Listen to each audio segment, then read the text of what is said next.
Okay, Ben, thank you for coming for this interview. Okay, so the first question I would like to ask you is, how long have you been presenting for? It's sort of been an on and off thing. I used to do it weekly.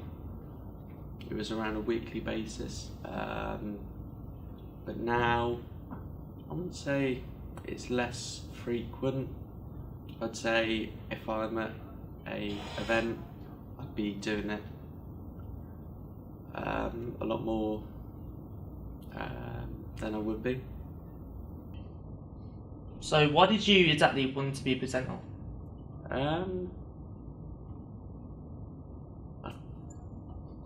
Good question. Because I like to improve my confidence. I like talking to people, in front of people about if, for instance, we've got a car for sale. I like to tell them about the data side and what the car's like to drive, what it comes with, whether it's got full history with the car or is it, a car that needs restoration or anything like that. Was there any struggles when you were entering the presenting business? There was, as you probably know, social media is a big that could affect your presenting a lot, because it goes out to the world and people react to what you say. They like to recreate videos and take the mick, and There's a lot of trolls about it, basically. yeah, pretty much. Yeah, I get you. Was there any awkward moments that you ever had when you were presenting? There was, but me being me, I take it on the chin, and yeah, just hope for the best, really. Were there any times when you just weren't enjoying yourself when you were presenting? I'd say the social media side did take effect to me. I wasn't affected by it, but we did receive many things from people, including all different types of abuse on Twitter, like death threats and all not very nice things. But in this life, you just got to learn to take it on the chin and take it on your shoulder and move on. Was there anything really vulgar towards you, or was it just like stuff like, oh, he's specky or something like that? Or it was sort of a mixed bag sort of things, and yeah, I just didn't let it go to my heart. I just took it on the chin and moved on with my life. To be fair with you, you were a presenter, so the hate was mainly towards the people you were interviewing rather than you yourself, Yeah. I think. One thing is, I think football fans can get a bit excited if their team's lost, and they start to take their anger out on the players, the ref, the manager, and they like to get their view across. They're very passionate. Yeah, football fans. indeed. Yeah. Has there been anyone hard that you had to interview?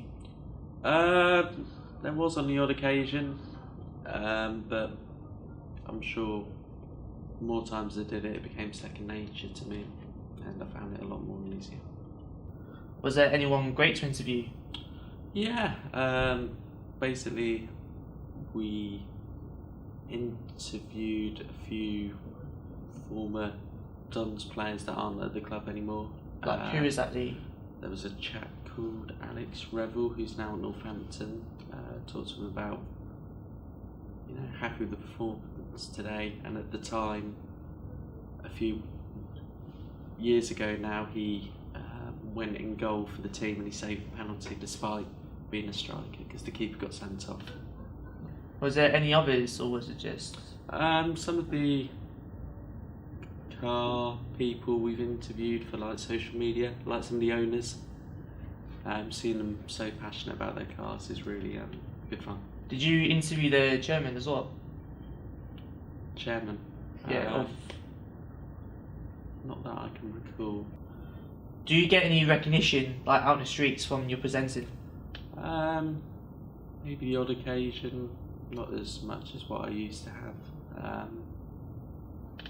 Maybe from quite young children instead of excuse me, young children more than adults, but yeah. What was the greatest location Present has taken you?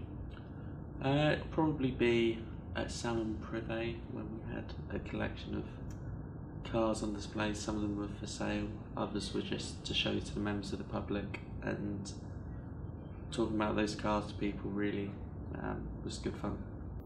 And what advice would you give to someone who is interested in presenting, like me for example? Yeah, just firstly do what you enjoy. If you do something you don't enjoy, you won't have as much passion or as much drive to like go that extra step. Always try your best, no matter what, and yeah, that's really it. You don't really need to answer this, but why exactly did you finish MK Dons Fan TV? It was quite interesting. We went to an away game. I believe it was, I can't remember where. We got approached by the head of social media for the club. There's a chap called Ben Pacey, and he didn't particularly want us to do it anymore because EFL, the English Football League, introduced new rules that in simple terms meant recording your own face inside the stadium would count as copyrighting. Don't ask me why. And second of all, I think we lost that passion for it, and it just, every time we interviewed someone, it just seemed like an effort. At the start, we started it as a hobby, and in the end, it felt like it was more of a chore. Now, can you explain the Howling segment? Could do. Yeah, someone just sent me the video, and you know, it's a very weird. Yeah, I can't remember how I reacted. I was like, I was quite shocked. But you know, you just gotta move on with life, and yeah, didn't really affect me too much, and yeah, that's really it. The guy you interviewed, was it Phil? It was Phil and Ollie. Yeah. Phil and Ollie, yeah. Well, have you interviewed them before? Yes, I had. Yeah, Ollie we'd interviewed a few times. Is he always that crazy and stuff? He is. Yeah, it's probably due to the amount of alcohol he consumes before a match day. It's pretty incredible.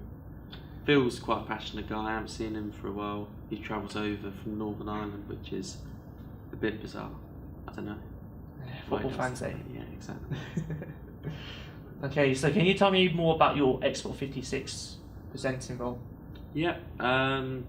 Well, in the media, I run pretty much all the social media for our business. We've gained around 4,500 followers on Instagram and around 17,000 likes on Facebook. We're about to do more of the media side. I've had to do the odd interview for people about if they want to know about a car. We've got a few videos on a YouTube channel. And yeah. So, where exactly can we find you on social media? Just write on Facebook or Instagram or YouTube, Export 56. We've got around 5 videos on YouTube.